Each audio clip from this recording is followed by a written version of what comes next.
தேனி மாவட்டத்தில் முன்கூட்டியே தொடங்கிய தென்மேற்கு பருவக்காற்றின் வேகம் தொடர்ந்து அதிகரித்துள்ள நிலையில் காற்றாலைகளில் மின்சார உற்பத்தி அதிகரித்துள்ளது.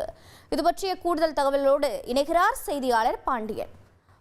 வணக்கம். தற்போது எத்தனை மெகாவாட் மின்சார உற்பத்தியானது அதிகரித்திருக்கிறது? இந்த காற்றாலை வேகமாக காற்று வீசுவதால் மேலும் விவரங்கள் என்னென்ன? தேனி மாவட்டத்தில் ஆண்டிப்பட்டி, கண்டமனூர், காமாட்சிபுரம் சுற்றுவட்டார பகுதிகளில் 350க்கும் மேற்பட்ட காற்றாலைகள் இயங்கி வருகிறது.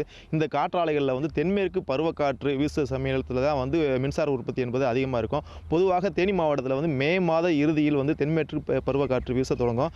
ஆனால் இந்த ஆண்டு வழக்கத்திற்கு முன்பாகவே மே 14ஆம் தேதியே தேனி மாவட்டத்தில் தென்மேற்கு பருவக்காற்று வீச தொடங்குச்சு.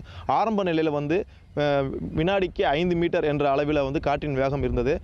அப்போதே காற்றாலைகளில் மின்சார உற்பத்தியை தொடங்க ஆரம்பிச்சிருச்சு. தற்போதைய நிலையில் தேனி மாவட்டத்தில் வினாடிக்கு 10 மீட்டர் அதற்கும் மேலாகவும் தென்மேற்கு பருவக்காற்று வீசி வருது. இதன் காரணமாக காற்றாலைகளில் மின்சார உற்பத்தியும் கணிசமாக அதிகரித்துள்ளது. ஒரு காற்றாலையில் ஒரு நாளைக்கு அந்த உற்பத்தி திறனை பொறுத்து ஒரு நாள் உற்பத்தி என்பது அதிகபட்சமாக 36,000 யூனிட் வரை உற்பத்தி செய்யப்படுகிறது. இந்த நிலையில் சராசரியாக அனைத்து காற்றாலையும் சேர்த்து பார்க்கும்போது ஒரு நாளைக்கு 20,000 யூனிட் என்ற அளவில் மின்சார உற்பத்தி செய்யப்பட்டு வருகிறது.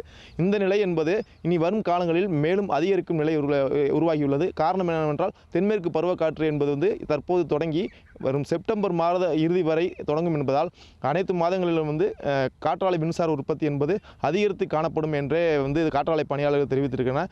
இது மட்டும் இல்லாமல் தற்போது தொடங்கியுள்ள தென்மேற்கு பருவக்காற்றின் காரணமாக தேனி மாவட்டத்தில் இது நாள் வரையில் கொளுத்தி வந்த கோடை வெப்பத்தின் தாக்கம் என்பது கணிசமாக குறைந்துள்ளது என்பது குறிப்பிடத்தக்கது. இதனால் இனி வரும் காலங்களில் சாரல் மழை உள்ளிட்ட சாரல் மழையோட கூடிய காற்றும் இருப்பது என்பதால் பொதுமக்கள் மிகுந்த மகிழ்ச்சிக்கு ஆளாகி உள்ளனர்.